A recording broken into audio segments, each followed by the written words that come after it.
Seth Rogen and James Franco were once Hollywood's golden duo. For years, their partnership symbolized the best of comedic collaborations. They weren't just co-stars, they were friends who shared laughter, success, and a dream.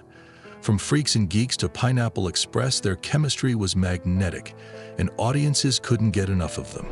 But behind the charm and laughter, a much darker story unfolded, one that would test the limits of their friendship and leave Seth questioning the person he thought he knew. James Franco's rise in Hollywood was meteoric. After gaining critical acclaim for portraying James Dean in 2001, he quickly became one of the most versatile actors in the industry. Blockbuster hits like Spider-Man showcased his star power, while smaller, riskier projects like 127 Hours earned him an Academy Award nomination. He wasn't just talented, he was bold, taking on roles that many actors would shy away from. At his side was Seth Rogen, his partner in crime, who shared Franco's irreverent humor and adventurous spirit. Together, they created comedy classics that defined a generation. But as Franco's career skyrocketed, so did whispers about his troubling behavior. What began as minor controversies, a flirtation with eccentricity, grew into a pattern of accusations that cast a long shadow over his career. The turning point came in 2014, the year Franco's public image began to unravel. It started with an Instagram exchange with a 17-year-old Scottish girl named Lucy Claude. She had attended a Broadway play Franco starred in and posted a photo of them together.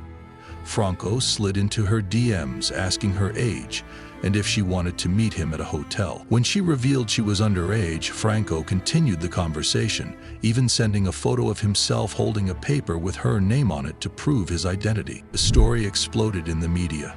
Franco's response was awkward at best. In a TV interview, he brushed it off as poor judgment and blamed social media's complexity. For a while, it seemed like the incident might blow over, but it marked the beginning of a downward spiral. Seth, meanwhile, stood by his friend, even joking about the incident during an SNL appearance. At the time, the world laughed along, but those jokes would come back to haunt him. The real blow to Franco's reputation came in 2018. As the #MeToo movement gained momentum, accusations against powerful men in Hollywood began surfacing. Franco's name quickly entered the conversation. 5 women, many of whom were students at his acting school, Studio 4, accused him of exploiting his position of power. They described uncomfortable auditions and inappropriate propositions. One woman shared how Franco removed protective guards during a simulated sex scene, leaving her feeling violated. Others recounted how he pressured them into sexually explicit roles under the guise of artistic integrity. Studio 4, which Franco had founded in 2014, became a focal point of these allegations. The school had promised students unparalleled opportunities to work with Franco on real projects. Instead, it was described as a breeding ground for exploitation. Students alleged that Franco used the school to create a pipeline of young women for his personal and professional benefit. The accusations culminated in a lawsuit, which Franco ultimately settled for $2.2 million in 2021. Though he denied the allegations, the damage to his reputation was done. What made these allegations particularly disturbing was the power dynamic involved. Franco wasn't just a teacher, he was a Hollywood star with the influence to make or break careers. For aspiring actors, saying no to someone like Franco wasn't just about personal boundaries. It could mean losing opportunities they had worked their entire lives for. This imbalance added a chilling layer to the accusations and made it clear that Franco's actions went far beyond poor judgment. For Seth, this was a turning point. In an interview with the Sunday Times, he reflected on the fallout. "What I can say is that I despise abuse and harassment, and I would never cover or conceal the actions of someone doing it," he said. Seth admitted that he regretted joking about the 2014 incident and expressed his decision not to work with Franco again.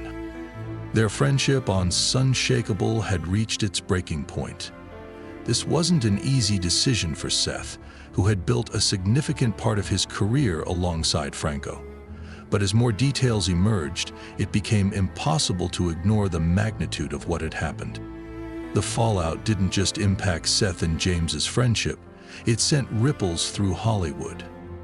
Their collaborations had come to define a certain era of comedy, one rooted in boundary-pushing humor and romantic camaraderie. But how does one continue to embrace the work when its creators are revealed to be flawed, even harmful individuals? For many fans, the revelations cast a long shadow over their beloved films, turning laughter into discomfort. Franco, for his part, eventually broke his silence. In a rare 2021 interview, he admitted to struggling with a sex addiction and acknowledged that he had slept with students from his acting school, a decision he now recognizes as unethical. He also expressed regret over losing Seth's friendship, saying, "I love Seth Rogen. We didn't have a fight, we just stopped working together. But I get it.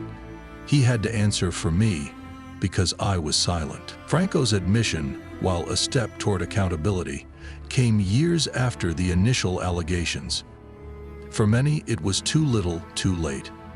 The damage had been done, to his career, to his relationships, and to the trust of those who once admired him. His attempt to explain his actions, including his struggle with addiction, did little to undo the harm caused. Instead, it served as a stark reminder of the consequences of unchecked behavior and the importance of accountability. The revelations didn't just damage Franco's career. They cast a shadow over the work he and Seth had done together. Movies like The Interview, which once symbolized their fearless comedic approach, were now viewed through a different lens. For fans, it was difficult to reconcile the on-screen camaraderie with the off-screen reality. And for Seth, it meant re-evaluating years of friendship and collaboration. The friendship between Seth and James was one of Hollywood's most celebrated partnerships, but it couldn't survive the weight of the revelations. Seth had to make a choice: stand by a friend or uphold his values. He chose the latter, a decision that speaks volumes about his character. In interviews, Seth has spoken candidly about the pain of losing a close friend, but has maintained that his decision was the right one. James Franco's story is a cautionary tale about the dangers of unchecked power and the consequences of crossing ethical boundaries. It's also a reminder of the responsibility that comes with influence, especially in an industry where power imbalances are so prevalent. For Seth Rogen, it's a story of integrity, of choosing to do what's right even when it's difficult. Their story isn't just about fame or scandal. It's about accountability, integrity, and the difficult choices we face when someone we love lets us down. What do you think? Comment below. I want to know your opinion about this matter. If you enjoyed this video, make sure you hit the like button. And also don't forget to subscribe to our channel for more of these kinds of videos. Thanks for watching.